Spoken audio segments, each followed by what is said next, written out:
Hello, my name is Kerrioth, and today we have got some more Dark Angel stuff to look at for the Horus Heresy, for it is the Road to Thramas Part 4.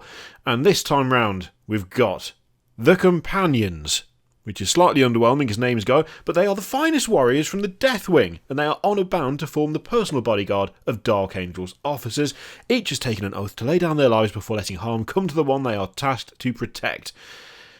So yeah, let's have a look. Oh, also, there's any among the companions that took a death blow meant for their charge and survived will be granted the right to wear bone-white armour in recognition of their selfless devotion. I like that. I like that as a detail. That's fun. That's cool. And some of these lads, I mean, that fella on the left of the screen there, has taken quite a number of potentially deadly blows by the look of it. Not like the dude on the right, the absolute nab that he is with his white helmet and his bone helmet and bone arm. I really like these. I like these a lot. That I don't know what I can't even tell you what it is. I mean, in some ways, I think there's a bit of busyness going on in some of these, but the swords look great. I really like the design of the shields. There's something about them. Oh, I mean, look at this lad. Look at him.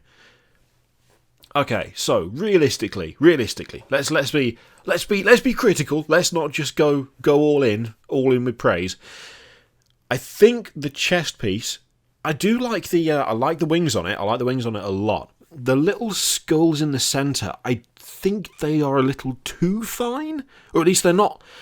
They need to be finer than they are, I think, is the thing that's throwing me off with that chest piece. The rest of that model I really like.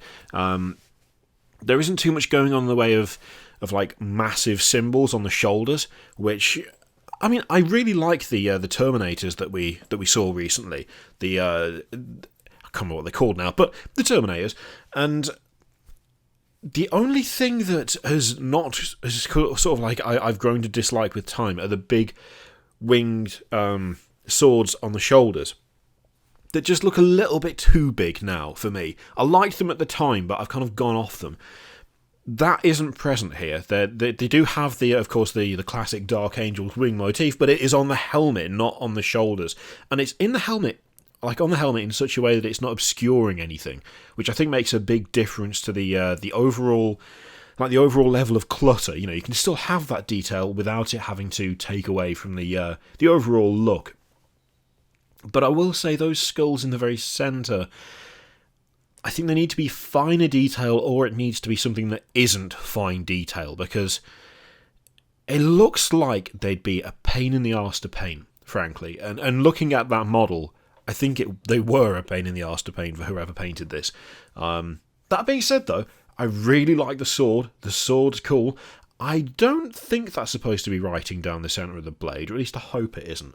I'm not really sure what it is, but I do like the overall shape and style of the sword. It looks decent.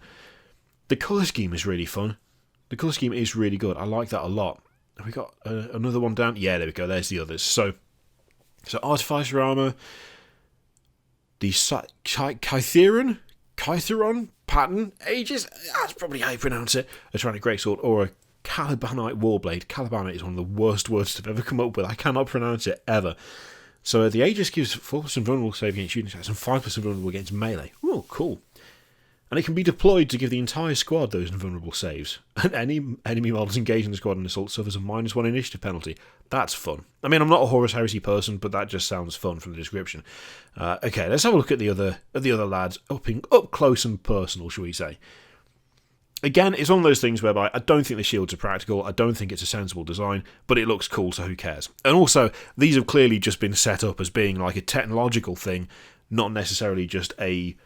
Obviously, no Storm Shield is just a shield, but there is you can see where the tech is coming out of this thing, which is that cool speaker-looking thing in the centre of the smaller shield on the large shield, which I actually quite like. I quite like that there is that detail in there. I really think having the wings on the helmet is doing a lot to make them not as cluttered as they might otherwise have been. You know, the Terminators, I really do like them, but they've sort of struck me as being more cluttered the more I look at them, whereas that's not an issue here. Okay, I really prefer that chest. That chest without the skulls, but with the sword instead. I prefer that. Same thing with that one, actually. It looks like it's a similar design there too.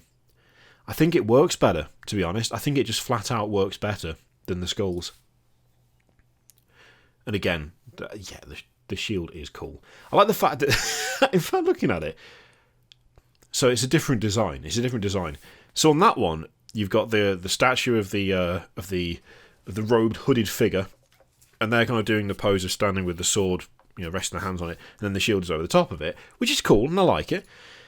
That one, I love how like decorative that is. So you've got this essentially the same statue, but it's holding the sword in one hand and the shield in the other hand. So the miniature shield with the tech in it is off-center of the main shield because you have a sculpture of a dude holding a shield on your actual shield. It's so amazingly like, I don't know, like it's so like extra and over the top. But I really like that. It's like what a ridiculous detail in the best way.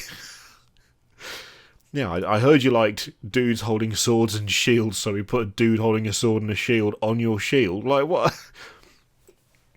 Yeah, again, the chests on the other four, I think are fine. I think are absolutely fine.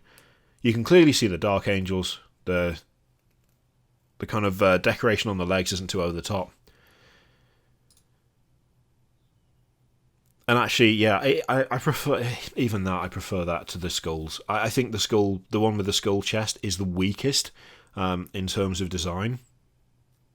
It's just not as crisp. It doesn't look as crisp and it doesn't look as approachable. And actually the wings on that I think are a bit bigger as well, which I'm not 100% sure on. I think I prefer the wings on the others, actually. So yeah, that chest there is definitely my least favourite of the five. Although I will say I do like that one a lot. That looks really good. Yeah, a nice looking squad again. A nice looking squad. I think they're doing decent work with these at the moment. Some of them can veer into the overly busy side of things, but for the most part they're pretty consistent and they look decent. And the variation between the variation in colours, I think, is really, really well executed on this squad. Actually, it does a lot to make some stuff look different, even when it isn't. I mean, looking at it, there are two. Yeah, you've got two repeated helms there. So the ones with the, it looks like the ones with the wings that are just kind of, I don't know how to describe this, with the skull in the centre, and then the two that are actually like wings. There's a couple of repeated, like two that you get twice, but because you can paint them totally different in terms of colour, it does a lot to separate them out, actually. It makes them look a lot less similar just by dint of having a different colour on the model, which is, again, a nice way to do it. So yeah, those are the companions from the Deathwing, and they look really cool. I really like those. Similar motifs to all the other stuff, of course, but just a bit less busy, a bit more well composed. Not too much detail, but enough that they're visually interesting and look like they'd be fun to paint. Yeah, pretty solid. I like them. Okay, let me know what you think of those in the comments down below. Feel free to click all of the things: Patreon, video subscribe, all that stuff. Click them if you like, don't click them if you don't want to. And as always, there is an affiliate link for Element Games in the description, whereby if you buy something using that link, I get something for sending you that way. 10% of it goes to charity. It's way cheaper than buying from Games Workshop. And it's just a nice way to support the channel if you would like to. I leave it in your capable hands. Thank you very much for watching. I'll see you next time.